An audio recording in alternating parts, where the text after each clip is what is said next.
की बाट जोती रहती है। मन ही मन कहती लल्ला, क्या तुम इसलिए चले गए क्योंकि मैं तुम्हें स्वतंत्र रूप से खेलते नहीं देती थी? क्या इसलिए चले गए कि मैं तुम्हें डांटती थी? क्या इसलिए चले गए कि गोपियां तुम्हारी फरियाद करती थी, शिकायत करती थी? क्या तुम जाकर डुबकी में लगाते थे, गंगा में खेलना, चाहे कीचड़ में कूदना? मैं तुम्हें अब कभी नहीं डांटूंगी, तुम लौट आओ मेरे लाल।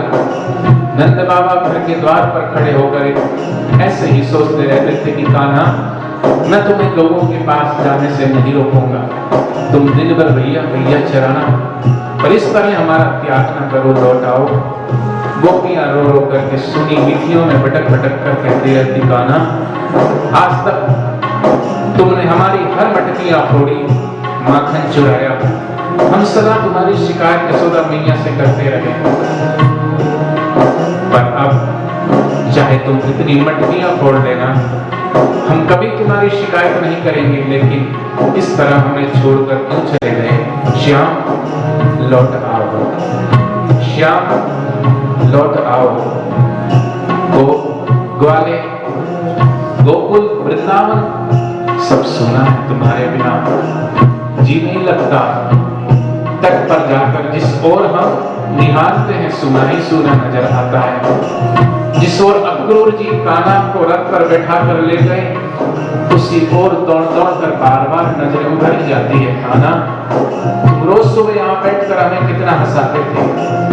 गुरुदेव का जीवन भी अपने भक्तों के लिए, कभी आपके हंसाते हो, कभी जाते हो जाते हो। भक्तों के लिए भगवान ये खेल तुम्हारा है, गुरुदेव तुम्हारे बिना तो कौन हमारा है। स्वार्थ की ये दुनिया है, बस तेरा सहारा है। गोकुलवासियों की तपती अश्रुधाराएं इतनी बढ़ गई थी कि सारे बांध तोड़कर बढ़ती जा रही थी। मथुरा की ओर एक एक धारा ने सीधे अपने शाद श्री कृष्ण का स्पर्श किया। प्रभु भी विहल हो उठे। वैसे तो श्री कृष्ण अपने हृदय की वेदना किसी से कहते नहीं थे, लेकिन भक्तों की पुकार श्री कृष्ण तक पहुंची। गोपियों की पुकार, अपने बाल सखाओं की पुकार। हे गुरुदेव, हम भी आपको पुकार रहे हैं, हमारी भी पुकार आप सुन लीजिए। आपने जैसे श्री कृष्ण ने सुनी गोपियों और ग्वालों की पुकार, मीरा की पुकार, प्रहलाद की पुकार, ऐसी है प्रभु आप भी हमारी पुकार सुन लीजिए। भगवान श्री कृष्ण तब गोपियों की और सखाओं की पुकार हृदय स्पर्श की, और श्री कृष्ण अपने हृदय की वेदना किसी से कहते नहीं थे।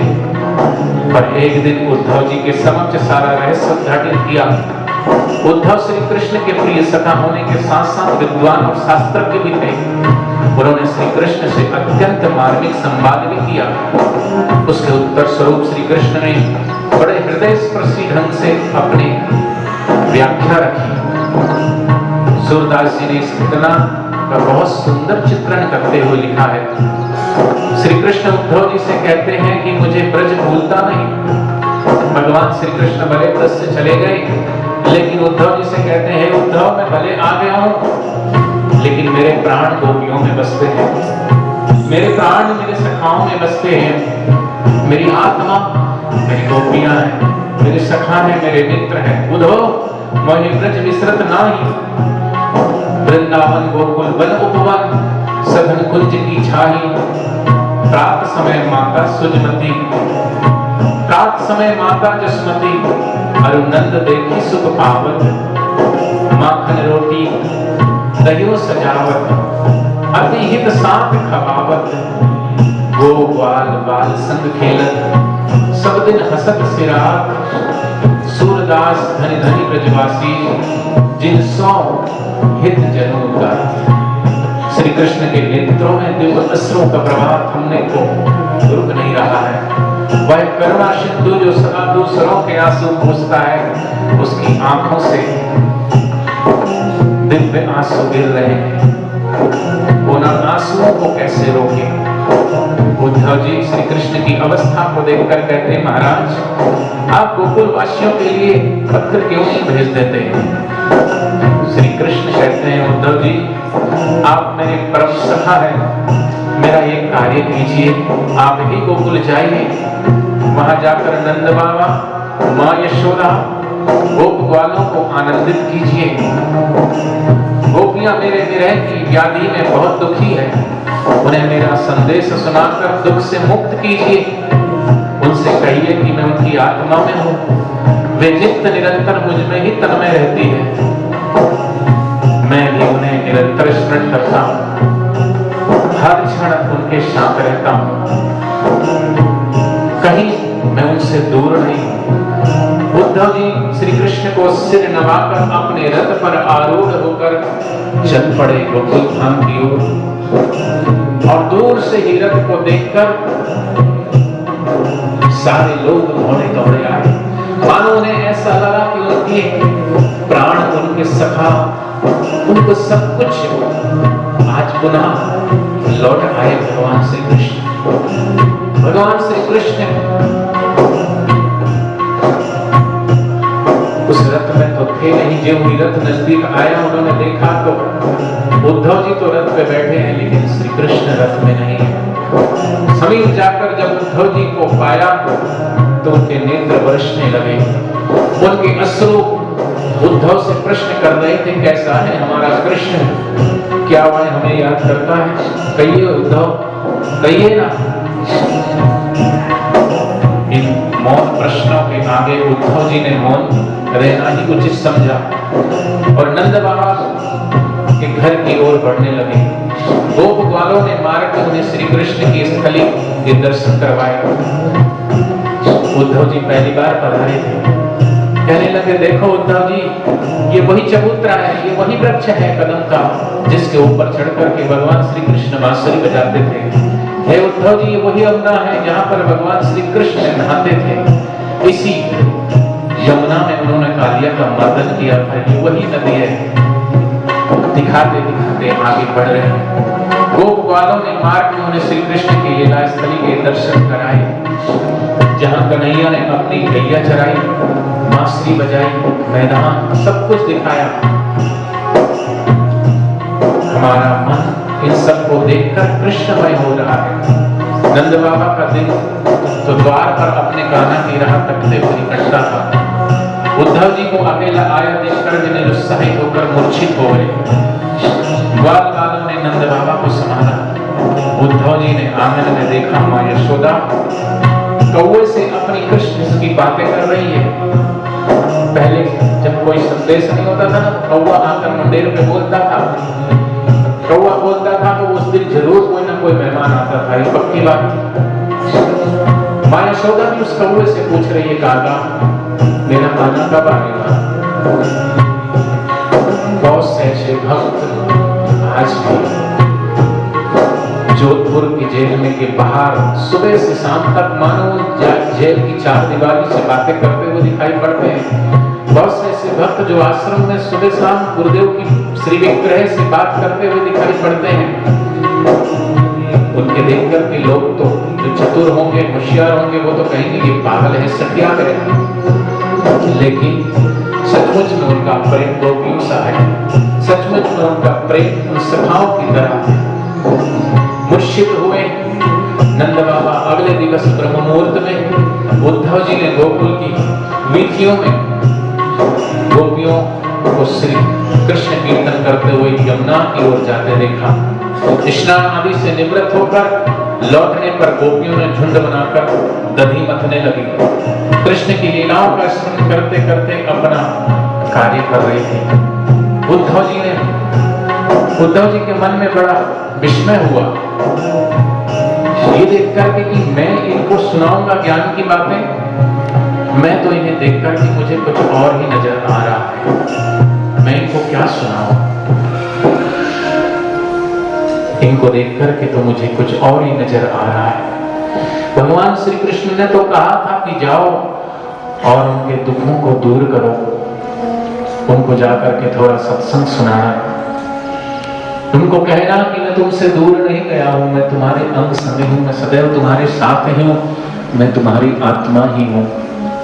भगवान श्री कृष्ण ने उद्धव को जो जो कहा था वो सब बातें उद्धव जी को याद आने लगी। उद्धव जी के मन में बड़ा विस्मय हुआ। उनका तर्कशील मन जो पूरा आग्रह से ग्रस्त था, उस पर भारी आघात हुआ। अरे, जिन्हें मैं सर्वव्यापक ब्रह्म का पाठ पढ़ाने की सोच रहा था, वे तो अपने हर कार्य में ब्रह्म सत्ता का दर्शन करती हैं। इनके शाब्दिक उपदेश की इनको क्या आवश्यकता? शब्द की आवश्यकता तो उनको पड़ती है जिन्हें शब्दातीत परमात्मा की ध्वनि सुनाई नहीं पड़ती। उनको उपदेश की जरूरत पड़ती है, लेकिन जिन्होंने उस अनहद नाद को सुन लिया, अनंत सुनो पर भागिया सकल मनोरथ पूरे, उनके तो सब मनोरथ पूर्ण हो जाते हैं। जिस भक्त ने वो नाद सुन लिया। और ये गोपियां, इनके भीतर तो पहले से ही वो ब्रह्मनाद चल रहा है। पर ज्यों ही गोपियों ने उद्धव जी को देखा, उनसे श्री कृष्ण के विषय में जानने को उत्सुक हो गई। उद्धव जी ने अपना परिचय दिया कि मैं श्री कृष्ण का सखा हूं, कृष्ण का संदेश लेके आया। कितने साधक भक्त, कोई भी जोधपुर जाता ना तो वो यही पूछता है कि बापू जी से मिले क्या? क्या कहा बापू जी ने? कब आ रहे हैं बापू जी? मैं पिछली 6 तारीख को हम कुछ लोग गए थे यहाँ चंडीगढ़ से, राजेंद्र जी भाई आए हैं, वो थे हिमाचल के डॉक्टर साहब, मैं, हम चर्चा कर रहे थे। ये भाई भी बापू जी को बहुत कुछ बता रहे थे। मैंने हाथ जोड़ के प्रार्थना की, बापू जी ये सब समस्याएं तो चलती रहेगी, आप बाहर कब आ रहे हैं? सब लोग पूछते हैं कब आ रहे हैं। 2 मिनट तो बापू जी थोड़े ध्यानस्थ हो गए, 2 बार चुटकी बजाई। इनसे पूछा बापू जी ने क्या? इन्होंने अपने जो समझा इन्होंने बताया। बापू जी बोले नहीं। फिर बापू जी ने 2 बार चुटकी बजाई। फिर बोले बापू जी मैं आ रहा हूँ। मैंने कहा कब? बोले 2 दिन में। मैंने कहा कि बापू जी आप ऐसे तो कितने बार बोल चुके। फिर तीसरी बार फिर चुटकी बजाई। बोले नहीं, इस बार तो जल्दी। तो हमने तो सोचा था कि जिस उद्देश्य के कारण, जिस कार्य से गुरुदेव गए हैं, वो कार्य तो पूरा हो गया। हमारे अपनी बुद्धि के अनुसार तो हम यही सोचते हैं, लेकिन उनकी लीला तो वही जाने। लेकिन फिर भी हम तो यही चाहते हैं कि हमारे गुरुदेव जल्दी से जल्दी हमारे समक्ष हो, हमारे सामने हो। गोपियां भी व्याकुल है, क्योंकि आज उद्धव जी आए हैं श्री कृष्ण के पास से। पूछने लगी गोपियां, श्री कृष्ण का पूरा समाचार क्या है, कैसे हैं वो, क्या हमें याद करते हैं? क्या कभी उन्हें गोकुल की याद आती है? कंस के वध की संपूर्ण कथा उद्धव जी ने सुनाई कि श्री कृष्ण जब यहाँ से गए क्या क्या किया भगवान श्री कृष्ण ने। गोपियों को जैसे आत्मिक सुख का अनुभव हुआ। फिर उद्धव जी कहने लगे कि श्री कृष्ण ने कहा है, संदेशा लेके आया हूं मैं, गोपियों से कहना कि मैं ही उनकी आत्मा हूं और वे नित्य निरंतर मुझ में तन्मय रहती है। मैं भी उन्हें निरंतर स्मरण करता हूं और हर क्षण उनके संग रहता हूं। अब तक तो गोपियां स्थिर थी, भगवान श्री कृष्ण की चर्चा जब सुन रही थी उनकी लीलाओं के बारे में, तब तक तो गोपियां चुप थी, मौन थी, शांत थी, मानो भगवान श्री कृष्ण की लीलाओं को पी रही थी। लेकिन ज्यों ही भगवान श्री कृष्ण की ये वाणी सुनी, भगवान श्री कृष्ण के मुखारविंद से निकले शब्दों की तरंगे उद्धव जी के माध्यम से उन तक जैसे ही पहुंची, वे सारा नियंत्रण खो बैठी, कृष्णमयी हो गई। अब कोई सुधी नहीं, आंखों से अश्रुधाराओं के संग अंजन बहने लगा। सभी बावरी होकर उद्धव जी के आसपास वृत्त बनाकर प्रश्न पर प्रश्न करने लगी। अच्छा कैसा है हमारा श्याम? उसने यह नहीं बताया कि वह कब आएगा। उद्धव जी क्या वो हमें याद करता है? क्या कृष्ण मथुरावासियों को कभी हमारी गाथाएं सुनाता है? गोपियां के इन रुदन और बावरेपन को देखकर उद्धव जी के भीतर द्वंद्व चलने लगा। गोपियों के प्रश्न को सुनकर उनके भीतर प्रश्न का सागर हिलोरे मारने लगा। उद्धव जी कहते हैं, आप सच जानती हो, आप सब जानती हो कि आपका कृष्ण भगवान है, साकार रूप में ना सही निराकार रूप में हर क्षण आपके साथ है। फिर भी श्री कृष्ण ने गोकुल त्याग दिया, तो यह विरह कैसा, रोना विलपना क्यों? श्री कृष्ण तो कण कण में है, क्या दूर क्या पास, वो सब जगह तो है। तब गोपियों ने उद्धव जी को सुनाया।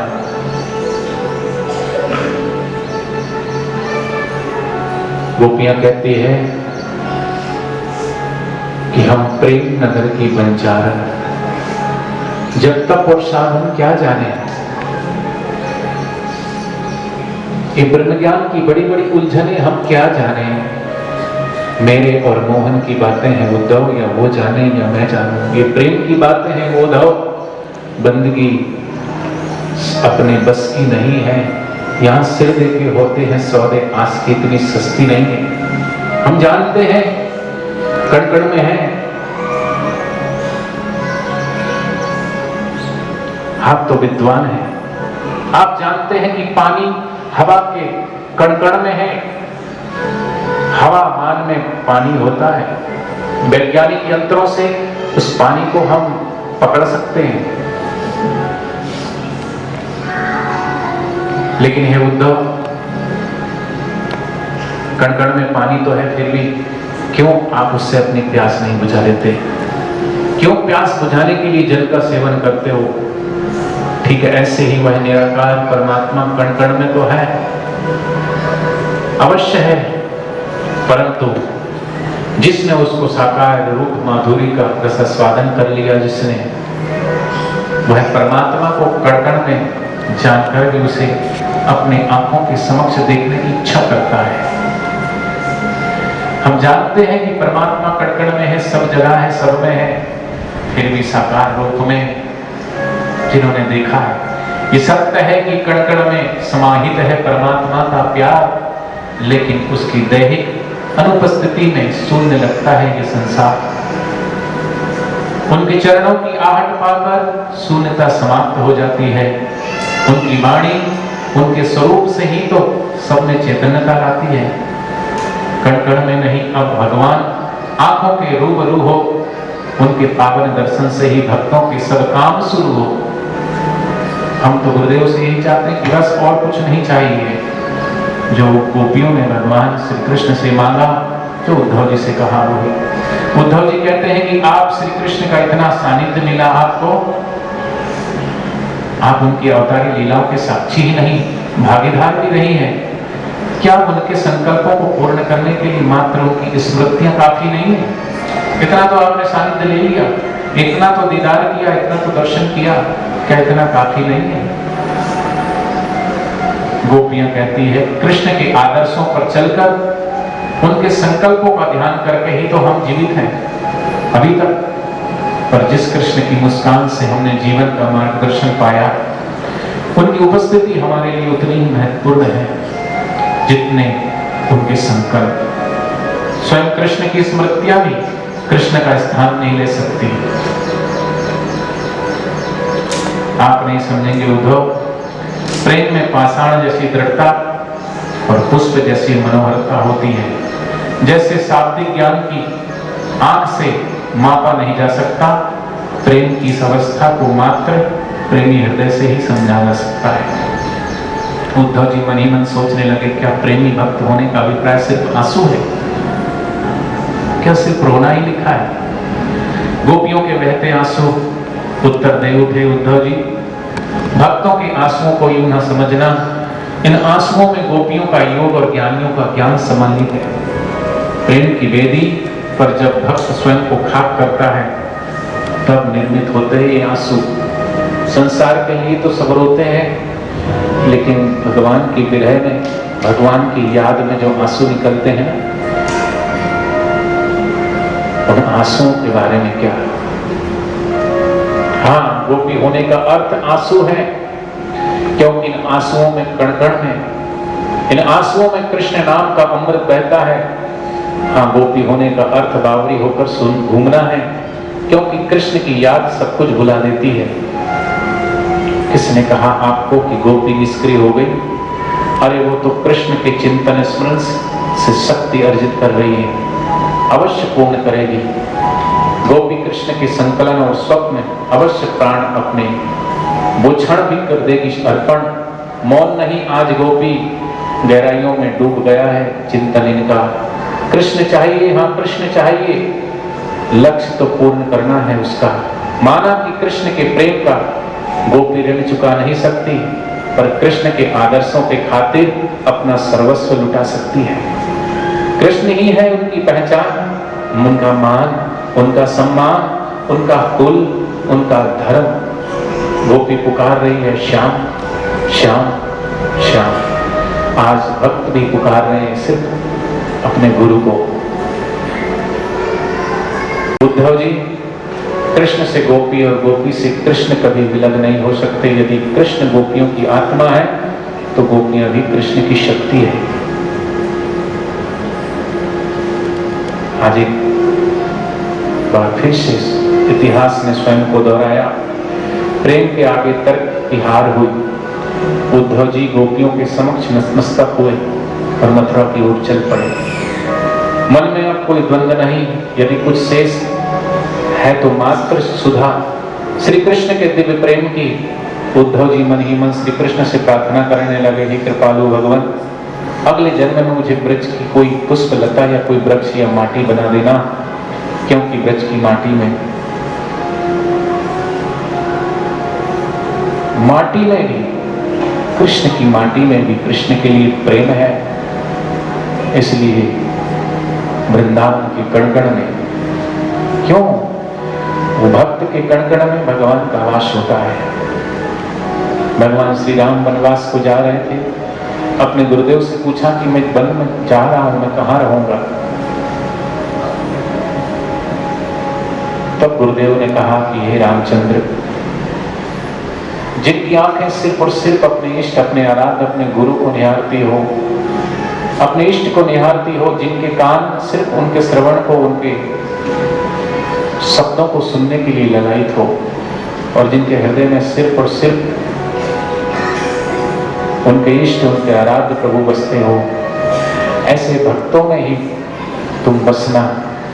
इसलिए तो भगवान कृष्ण भी वही बात कहते हैं कि ना हम बसामि वैकुंठे योगिनाम हृदय नवय मद्भक्ता यत्र गायन्ति तत्र तिष्ठामि नारद।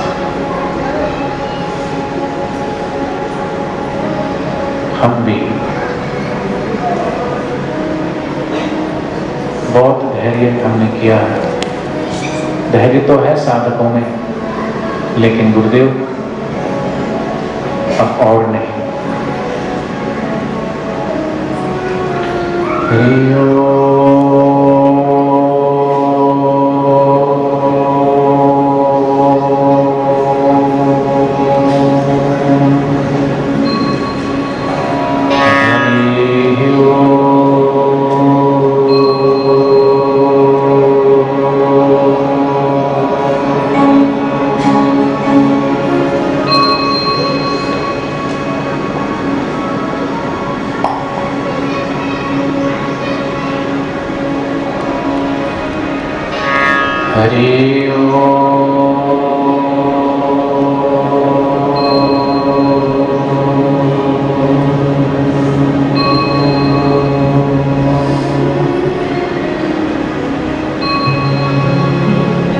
खावे मिठड़ी बोली वो गुरु कद आवेंगे, आगवे मिठड़ी बोली वो गुरु कद आवेंगे, गुरु कद आवेंगे। गावे मिठड़ी बोली गुरु कद आवेंगे, गुरु कद आवेंगे, गुरु कद आवेंगे, गुरु कद आवेंगे। गावे मिठड़ी बोली गुरु कद आवेंगे, गावे मिठड़ी बोली गुरु कद आवेंगे।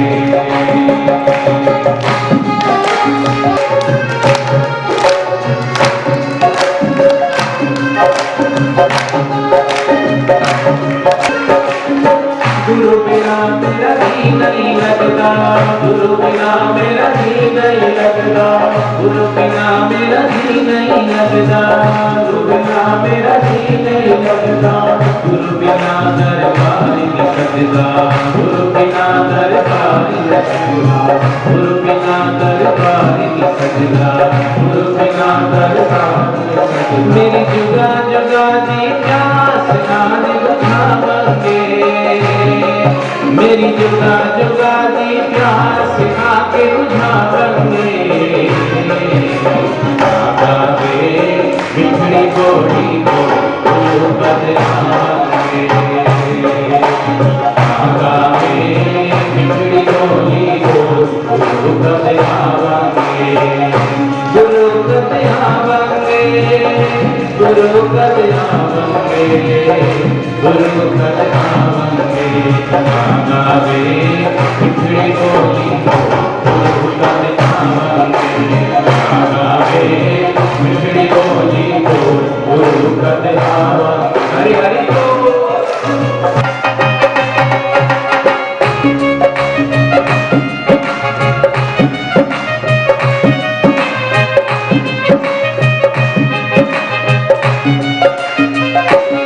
गुरु मेरा मेरे दिल दा जानी, गुरु मेरा मेरे दिल दा जानी, गुरु मेरा मेरे दिल दा जानी, गुरु मेरा मेरा दिल दी जानी।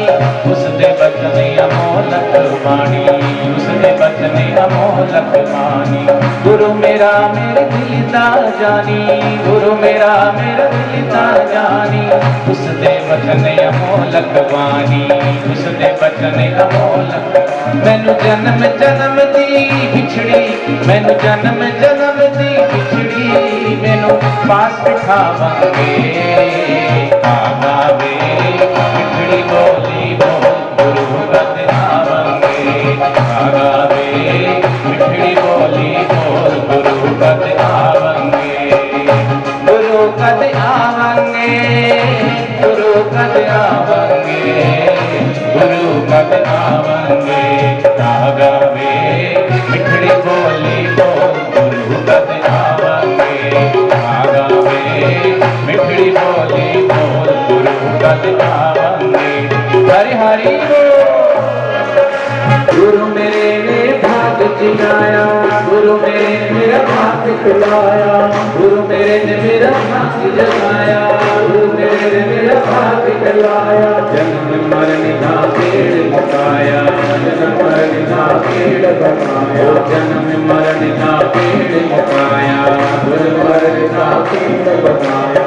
गुरु मेरे ने मेरा भाग जगाया, गुरु मेरे ने मेरा भाग सजाया, गुरु मेरे ने मेरा भाग जगाया, गुरु मेरे ने मेरा भाग सजाया। जन्म मरण का पेड़ मुकाया, जन्म मरण साड़ी लागी गुरां दी,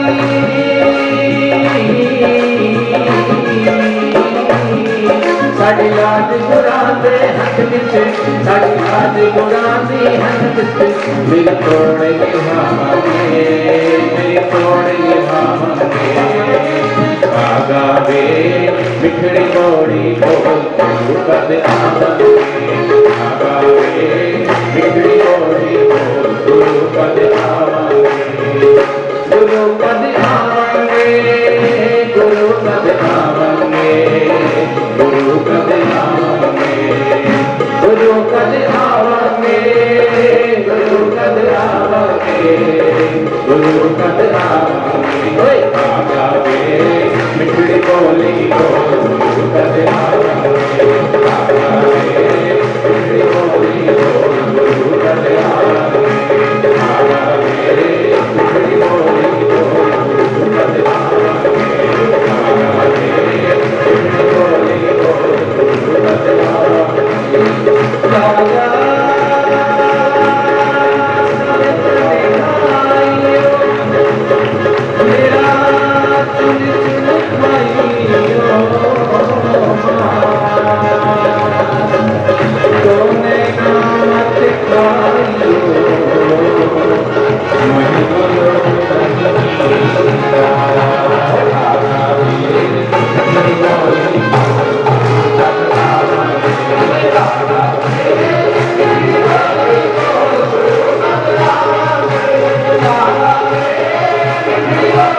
कृष्ण कन्हैया लाल की।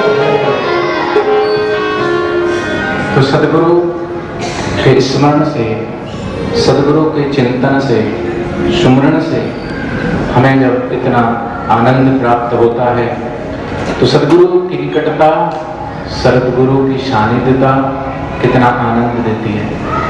मानो हर साधक का अनुभव है, प्रत्येक साधक प्रत्यक्ष रूप से चाहे अप्रत्यक्ष रूप से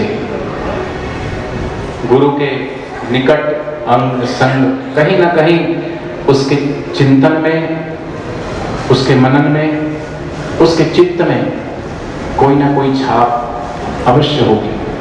और उन पलों को जब हम याद करते हैं तो हमारा चेहरा अब भी खिल सकता है, खिल जाता है उनके स्मरण मात्र से। इस आश्रम में भी गुरुदेव के चरण कितनी बार पड़े, साल में कभी एक बार, कभी दो बार, एक बार तो आते हैं लेकिन दो दो बार यहाँ गुरुदेव के चरण पड़े। और जब भी वो आते हैं, जहां भी जाते हैं, इन दिनों में अक्सर हरिद्वार में हुआ करते थे। एक बार रजोगरी में थे, रजोगरी में भी होते थे तो हम लोग जैसे शाम को जाते हैं यहाँ से दर्शन करने के लिए, पता होता है कि बापू जी शाम को निकलते हैं।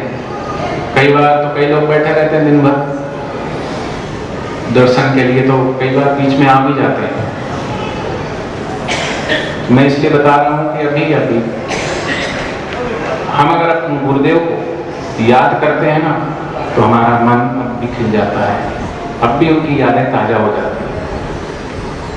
जब उनकी याद इतना आनंद देती है तो उनका सानिध्य कितना आनंददायी होता है, ये बताने की जरूरत नहीं है। फिर भी तो एक दिन वहां सूर्यास्त हो चुका था, 8 बज गए, बापूजी को जाना था उस दूसरे दिन। तो बोले भाई प्रसाद ले आओ, क्या क्या प्रसाद है जरा। तो सब प्रसाद लेके आए, तो उसमें बहुत सारे प्रसाद था। फिर लोगों से पूछे भाई बताओ, प्रसाद बहुत है, वैरायटियाँ भी बहुत है, खाने वाले भी बहुत है, फल किस किस को खाना है, तो कईयों ने हाथ ऊंचा कर दिया। संतरा किस किस को खाना है, कईयों ने हाथ ऊंचा किया। अंगूर किस किस को खाना, कईयों ने हाथ ऊंचा किया। मौसम में किस किस को खाना, कईयों ने हाथ ऊंचा किया। बहुत सारे फलों के नाम लिए। फिर बापू जी ने कहा अच्छा जिसने हाथ ऊंचा किया है वो हाथ खड़े हो जाए सब। तो सब लोग खड़े हो गए। फिर बापू जी ने कहा सेवादारी सबको बाहर निकाल दो। हंसी आई कि नहीं आई? उनकी लीला, कभी आके हंसाते हो, कभी जाके रुलाते हो। भक्तों के लिए भगवान ये खेल तुम्हारा है।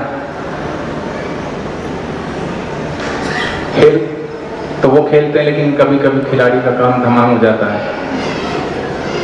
बापूजी ने कहा सब सेवादारी इन सबको बाहर निकाल दो। फिर बाहर तो नहीं निकाला, विनोद कर बोले बैठ जाओ। बोले कितनी बार कहा है कि सूर्यास्त के बाद फल नहीं खाना चाहिए, कफ करता है, नुकसान करता है। खान पान का व्यवहार की बातें कितनी गुरुदेव बताते हैं, ये मौसम में ये खाना चाहिए, मौसम में ये खाना चाहिए, इसके ऊपर ये नहीं खाना चाहिए। कितनी कितनी छोटी छोटी बातें जो व्यवहार की हमारे गुरुदेव के द्वारा। स्वस्थ जीवन, सुखी जीवन, सम्मानित जीवन जीने की कला जो बापूजी के द्वारा मिलती है वो कहाँ मिलती है? आज अगर बापूजी नहीं है तो इस देश में जो वास्तविक में बापूजी की प्रेरणा से देश भर में जो बाल संस्कार केंद्र हैं, विद्यार्थी उज्ज्वल भविष्य निर्माण शिविर के जो शिविर लगते हैं, वो कितना कितना उनके सानिध्य से लाभ होता है समाज को, देश को। तो वास्तव में देश की उन्नति तो गुरु ब्रह्मज्ञानी सदगुरु के द्वारा ही होती है। एक बार अभी 2 साल पहले अशोक सिंघल जी शायद गाजियाबाद आए थे या कहीं आए थे, मुझे याद नहीं पक्का, रामलीला मैदान तो नहीं, शायद गाजियाबाद ही था, गाजियाबाद आए थे। तो अशोक सिंघल जी का वो वीडियो भी है और एलईडी नहीं लगे,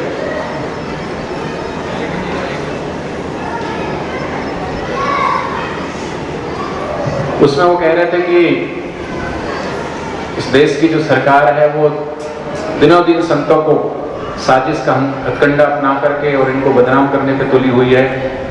तो कभी लक्ष्मण जी की हत्या करवा देते हैं, कभी कांची कोटि के शंकराचार्य जी को झूठे केस में फंसा देती हैं, कभी केशवानंद जी को, कभी नित्यानंद जी को, तो कभी साध्वी प्रज्ञा ठाकुर को, और भी ना जाने किन किन को। तो बोले बापू जी, फिर हाथ जोड़ के बापू जी की तरफ देखने को बोले, अब आपसे ही भरोसा है, आप पे ही विश्वास है, आपके ही सहारे आप कुछ करिए। ये सुना था किसने? तो हाथ ऊंचा करो, सुना था।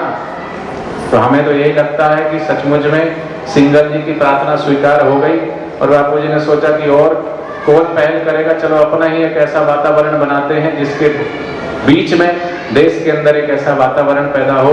एक ऐसा वातावरण पैदा हुआ। जिस दिन से बापू जेल में गए, तो जेल में तो गए, लेकिन बाहर जो हलचल पैदा हुई, बाहर जो बदलाव हुआ, सब दुनिया जानती है कि बापू जी के जाते ही विधानसभा में भी और लोकसभा में भी क्या परिवर्तन आया। और यहाँ से बापूजी जिस दिन जेल में गए, और जाने से पहले भी बापूजी ने बोला था ये सब चीजें, क्योंकि ब्रह्मज्ञानी सदगुरु सब जानते हैं। जाने से पहले भी कहा था 8 साल, भले आज प्रधानमंत्री जी आज बने हैं प्रधानमंत्री, लेकिन जब वो सीएम नहीं थे तब से बापूजी के पास वो जाते हैं। और उन्होंने माना, वो समय जिस समय में कभी कोई मुझे जानता नहीं था, तब से मैं बापूजी के पास आता हूँ। और बापूजी की वाणी में योगी की वाणी बसती है, और बापूजी का आशीर्वाद से ही हम चाहते हैं कि भाई जाएं। योग कर्म सुकौशलम, ये भी सुना होगा, वीडियो आया होगा, आया सुना? तो वही आशीर्वाद फला और आज देश में एक परिवर्तन की जो लहर चली, परिवर्तन आ गया। तो ये सब ब्रह्मज्ञानी महापुरुषों का प्रताप है। तो मैं बात बता रहा था कि ये सब उनके स्मरण मात्र क्या करो, जिसने जिसने भोजन नहीं किया, तो कुछ गिने चुने लोग ही थे, बाकी तो सबने भोजन कर लिया था। तो बापू जी ने बोला अच्छा सब इधर आ जाओ जिन्होंने भोजन नहीं किया। फिर सेवादारी को बोले ये प्रसाद ले जाओ, और जिन्होंने भोजन नहीं किया उनको अच्छी मुट्ठी भर भर के दो, अच्छा ज्यादा ज्यादा दो। और बोले तुम जिनको प्रसाद दिया जा रहा है, तुम उन सब के बीच में बैठ जाओ फैल करके जगह जगह, और उनको दिखा दिखा के खाओ। उनको थोड़ा दिखाओ और खाओ, उनको दिखाओ और खाओ। तो जिनको प्रसाद मिला उनकी तो बहुत मौज हो गई। तो जिनको प्रसाद नहीं मिला था,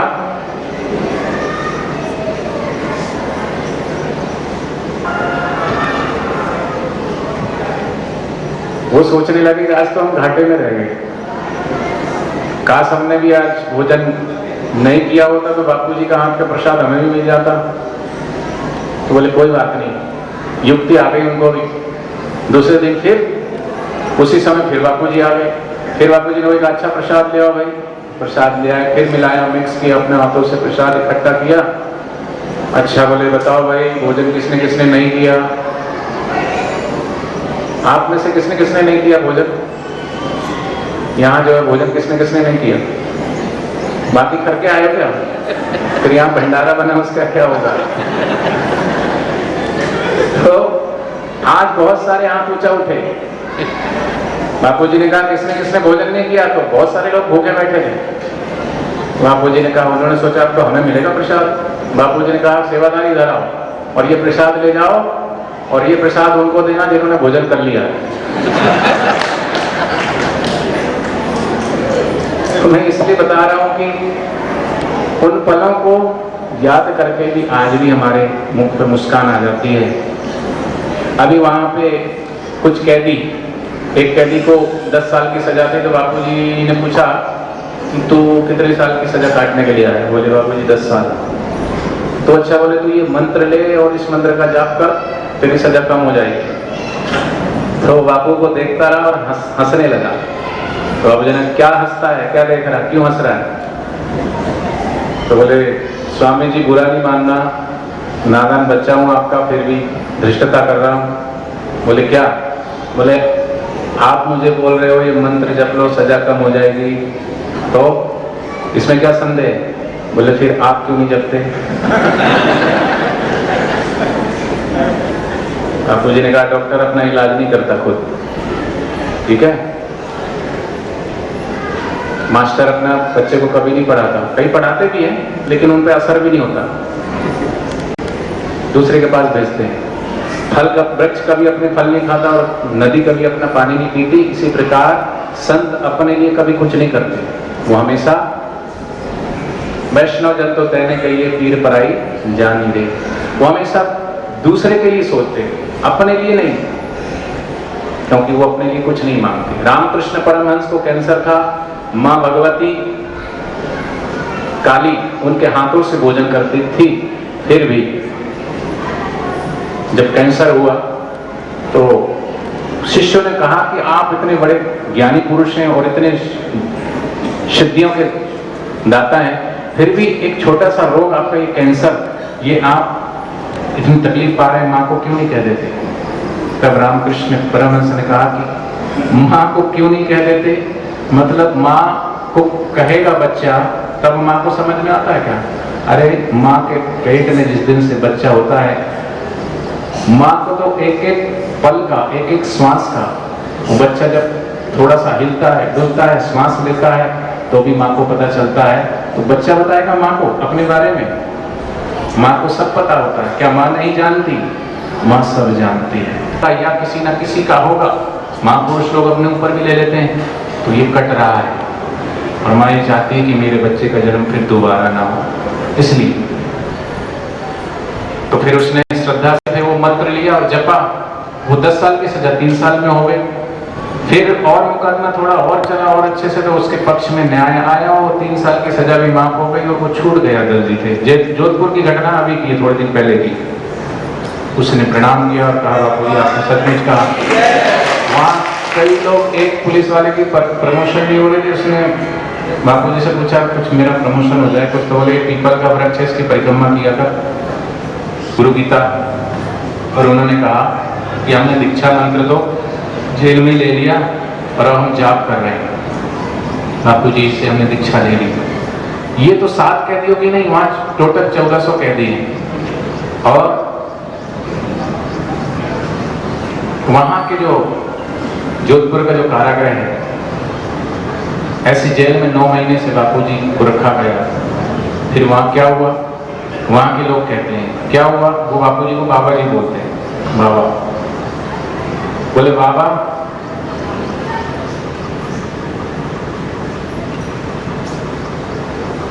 जहां पे बापूजी, वहां जो 1400 कैदी उनका क्या हुआ? 1400 खुखार कैदियों में से 1200 के करीब आरोपियों ने मन ही मन बापूजी को अपना गुरु बना लिया।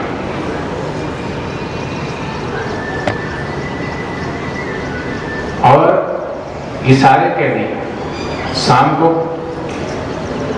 वहां सत्संग भी आता है टीवी पे, सत्संग भी सुनते हैं। और वो कहते हैं कि जिस जेल में सब एक दूसरे को गाली गलौज देकर सुबह हुआ करते थी, उस जेल में लॉकअप में ही क्या होता है? हरिओम हरिओम हरिओम हरिओम।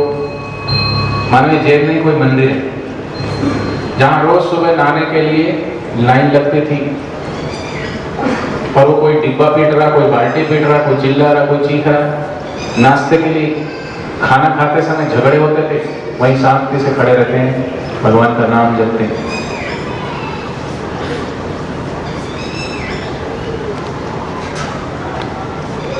तो जितने भी जेलर इन सब कैदियों को देखरेख के लिए रखे थे, वो जेलर कहते कि बाबा जी जब से आए हैं उन्होंने तो हमारा 90% का काम कम कर दिया है, डिसिप्लिन में सब रहने लगे। तो जहां ब्रह्मज्ञानी संत होते हैं, वहां पर परिवर्तन अपने आप आने लगता है। सद्गुरुदेव भगवान की जय। तो जब से बापूजी गए जेल के अंदर और कई वर्षों से जो साजिश और षड्यंत्र चल रहा था, उसका फल भी मिलने लगा।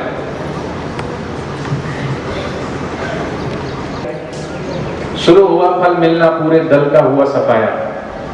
जिसने भी फंसाया था, शुरू हुआ फल मिलना, पूरे दल का हुआ सफाया है। संतद्रोह कर नहीं चैन से कभी फिर रह पाया है। संत सताए तीनों जाए, तेज बल और वंश, एड़ा केड़ा कई गया रावण कौरव कंस। ये तो कितने दिनों से हम सुनते थे, आश्रम में भी लिखा होता है, लेकिन अब वो लोगों ने चुरा चुरा करके फिर बापूजी का ही बोलना शुरू कर दिया। ये नारा आजकल बदल गया, संत जगाए सत्ता जाए, संत सताए सत्ता जाए। तो शुरू हुआ फल मिलना, पूरे दल का हुआ सफाया है, संत द्रोह कर नहीं चैन से कभी कोई रह पाया है। अपने काले कर्मों का फल पाकर दिल दहलाया है, बना मीडिया को हथकंडा, लोगों को भ्रमित किया, श्रद्धा तोड़ी कितनों की, कितना जघन्य था पाप किया। संस्कृति रक्षक संतों को अब तक करते थे जो बदनाम, आज होश उड़ गए सभी के, हो गई उनकी नींद हराम।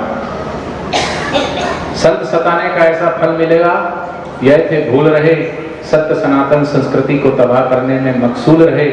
संत दयालु सरल चित्त होते, तनिक न चिंता करते हैं, उनकी सारी उछल कूद से वे कभी नहीं डरते हैं। किंतु प्रकृति ऐसे दुष्ट को कभी नहीं करती है माफ, कर देती इनकी जमात का अच्छी तरह से सुपड़ा साफ। इतने से ही जान बचे ना है जगन्य इनके अपराध, वंशनाद होगा ना इनका होगा कोई करने वाला श्राद्ध। अभी तो यह प्रथम किस्त आगे देने, आगे ऐसे भी दिन आएंगे जब पूरा भुगतान मिलेगा, तड़प तड़प कर यह जाएंगे।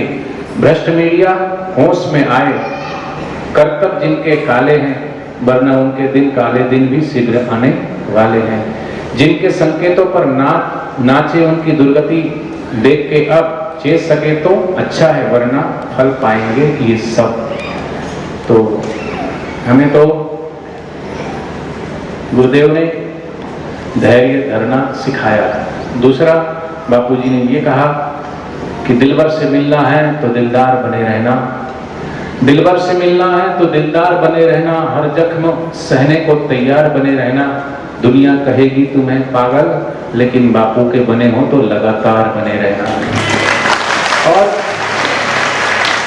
आज कोई जन्म दिवस हो, कोई साक्षात्कार दिवस नहीं, लेकिन देखो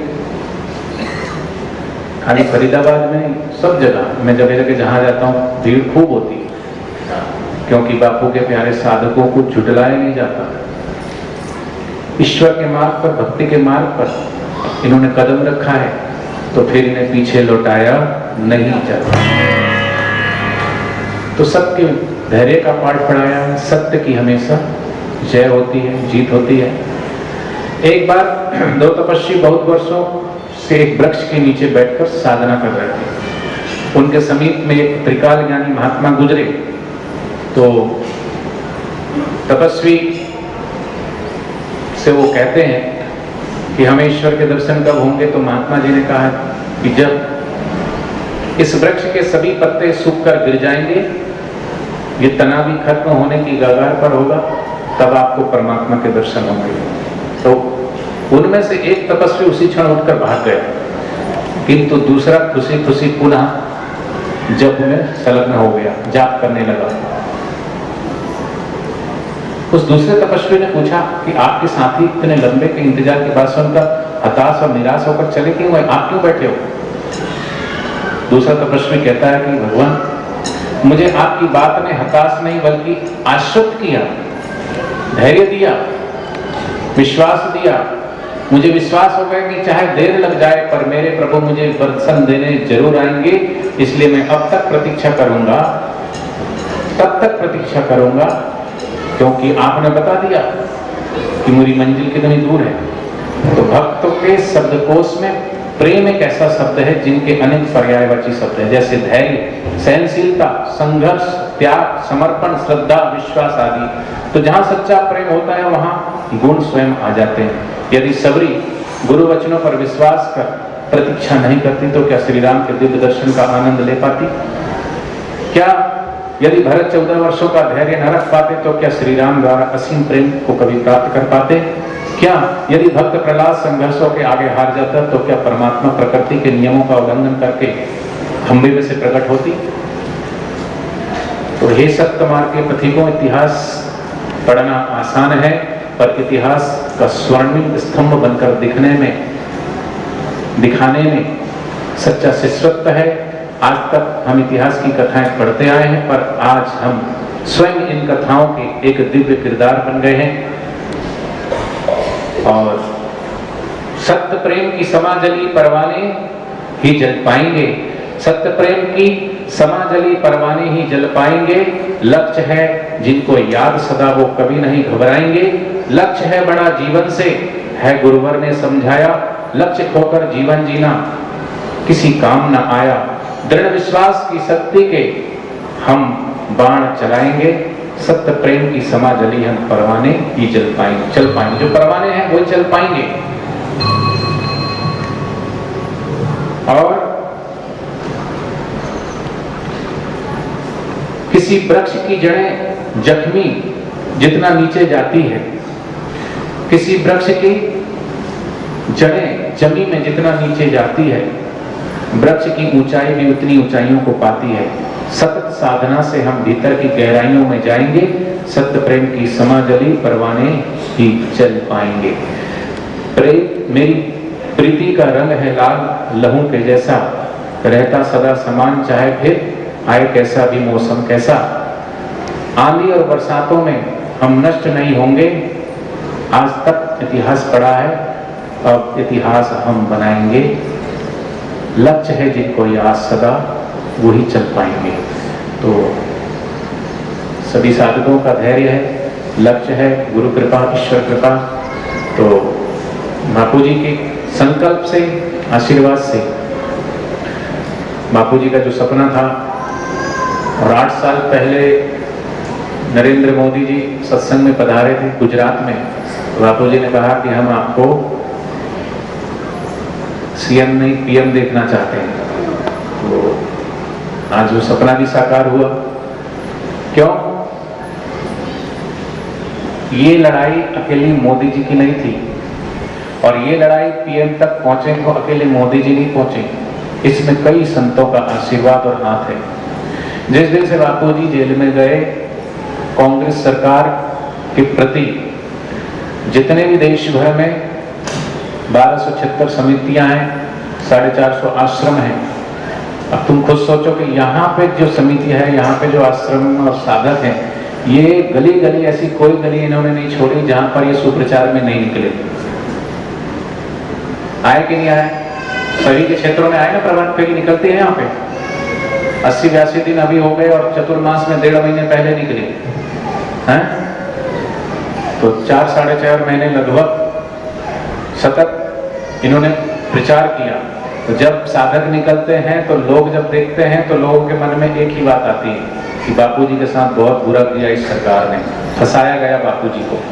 तो ये मन में भाव तो आया, और ये मन में भाव आते ही सबके मन में आया कि नहीं, अब तो भाई सत्ता परिवर्तन होना ही चाहिए। और उसका मुंह तोड़ जवाब दे दिया देश के देशवासियों ने।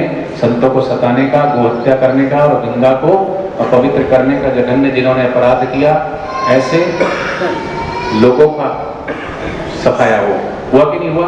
तो कहीं ना कहीं सभी साधकों का इस देवी कार्य में हाथ रहा है।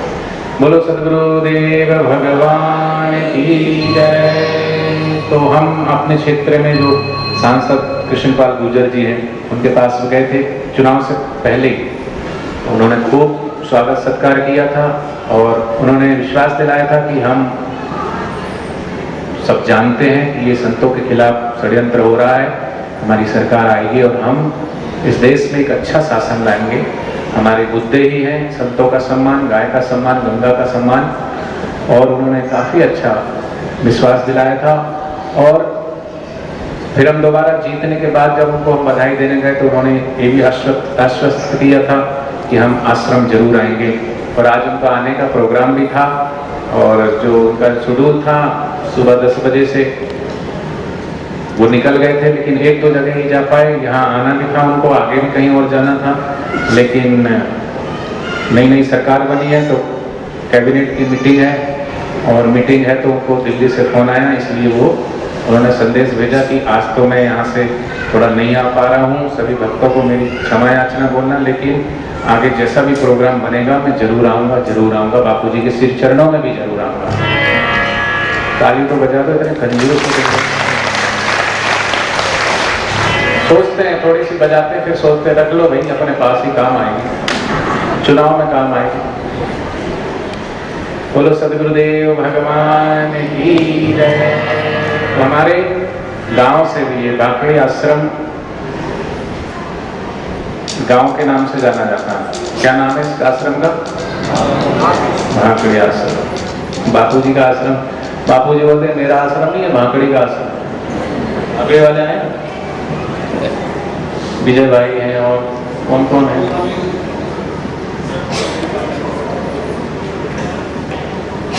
कन्हैया लाल जी आए हैं पाली से, पाखल से। पाली से धर्मेंद्र जी हैं और भी विजय भाई हैं, ईसाराम जी हमारे एसएचओ, डबराल जी हैं, डाबरा जी भी, डाबरा जी भी आएंगे, अपने 2 वचन रखेंगे। हाँ हाँ आएंगे। और गांव से भी आए विजय भाई की जय, देश के संतों की जय, देश के महंतों की जय। हर हर महादेव।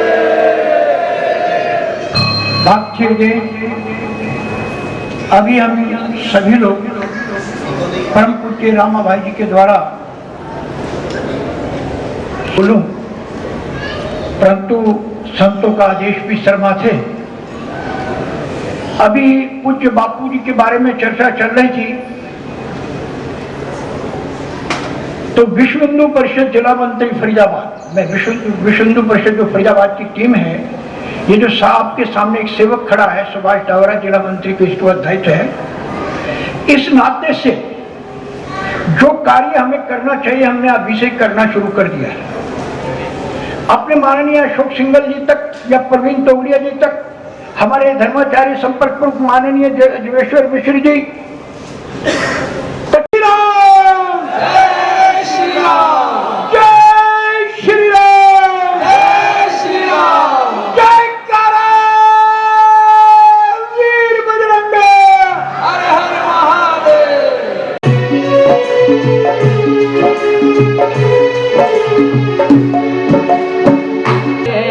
नहीं बंदगी तेरी, अच्छे कर्म नहीं, अच्छे कर्म न किए, नहीं बंदगी जमाई थी, हमको तड़पाती है, फल की जलाई थी, हमको तड़पाती है।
ये भोजन चाखो हरे ये अमृत हो जाए, अमृत प्रसाद पाए के तेरे दास अमर हो जाए।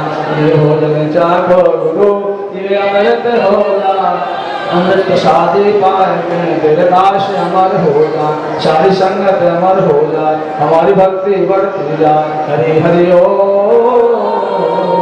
बोले बोले भगवान की जय। सच्चे धर्म का नाश हो, प्राणियों में संग्राम हो, विश्व का कल्याण हो, धरती माता की जय हो। पाए के तेरे दास अमर हो जाए, सारी संगत अमर हो जाए, हमारी भक्ति बढ़ती जाए। हरि हरि ओ बोले बोले भगवान की जय। सच्चे दरबार की जय। धर्म की जय हो, अधर्म का नाश हो, प्राणियों में सद्भावना हो, विश्व का कल्याण हो, धरती माता की जय हो, बुढ़े भगवान की जय हो, आज के आनंद की जय हो। बोला अपने बाबा बुढ़ा की जय। जय श्री राम हर हर हर महादेव। जय जय साईं आशा, जय जय साईं आशा, जय जय साईं आशा। बोले भगवान